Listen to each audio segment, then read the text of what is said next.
So hello বিয়স, আসসালামু আলাইকুম। আশা করি সবাই ভালো আছেন। সো বিয়স, অবশেষে চলে আসলাম আপনাদের সিলেটের রুদ্রছায়া রিসর্টে। তো চলুন ভিতরে গিয়ে দেখা যাক কি কি আছে। সো বিয়স, আমরা থাকতেছিলাম Sylhet airport road Windsor resort and hotel. তো আমরা এখান থেকে ডাইরেক্ট সিএনজি লয়ে যাই সিলেট সাহেবের বাজার। ওইখান থেকে একটা অটো নিয়ে আমরা চলে যাই রুদ্রছায়া রিসর্ট। আমাদের জনপ্রতি 50 টাকা করে ভাড়া নিছে।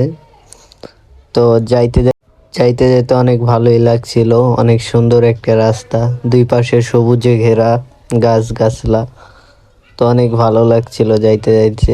তো অবশেষে আমরা রুদ্রছায়ার সামনে পৌঁছে গেলাম।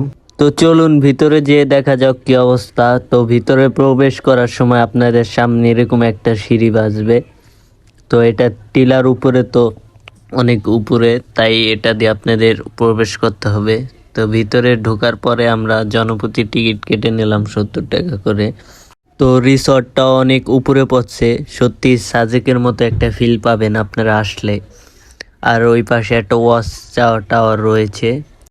টাওয়ারটা আগে ছিল আপনার কাঠের তৈরি ছিল, তো বর্তমানে ওটা সিমেন্ট দিয়ে তৈরি করা হয়েছে। আর এদিকে দোলনার ব্যবস্থা আছে, আপনারা যত খুশি দোলনা খেতে পারবেন।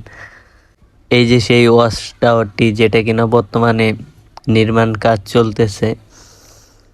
তো আমরা এই সময় এসেছি, এটা নির্মাণ কাজ পরবর্তীতে আপনারা আসলে এটাকে সম্পূর্ণরূপে দেখতে পারবেন। তো সব মিলে রিসর্টটা আমার কাছে অনেক ভালোই লাগছে। আর এদিকে ছোট ছোট রুম আছে, সোনের ঘর কিংবা মাটির ঘরের রুম আছে, অনেক সুন্দর সুন্দর।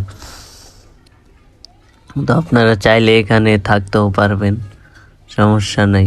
আর আসলে সুন্দরভাবে একটা সাদেকের ফিল পাবেন। বিকেলে সূর্য নামার সময় অনেক সুন্দর একটা দৃশ্য দেখা যায়। আর রিসর্টটা আসলেই অনেক সুন্দর। যারা সিলেটের আছেন অবশ্যই আসবেন। আর রিসর্টটা সত্যি দেখার মতো একটা জায়গা।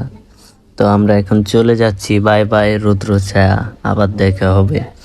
তো আপনারা যারা আসবেন এভাবে, আপনারা সিলেট আম্বরখানা থেকে এয়ারপোর্ট রোডে সাহেবের বাজার দিয়ে এখানে আসতে পারেন।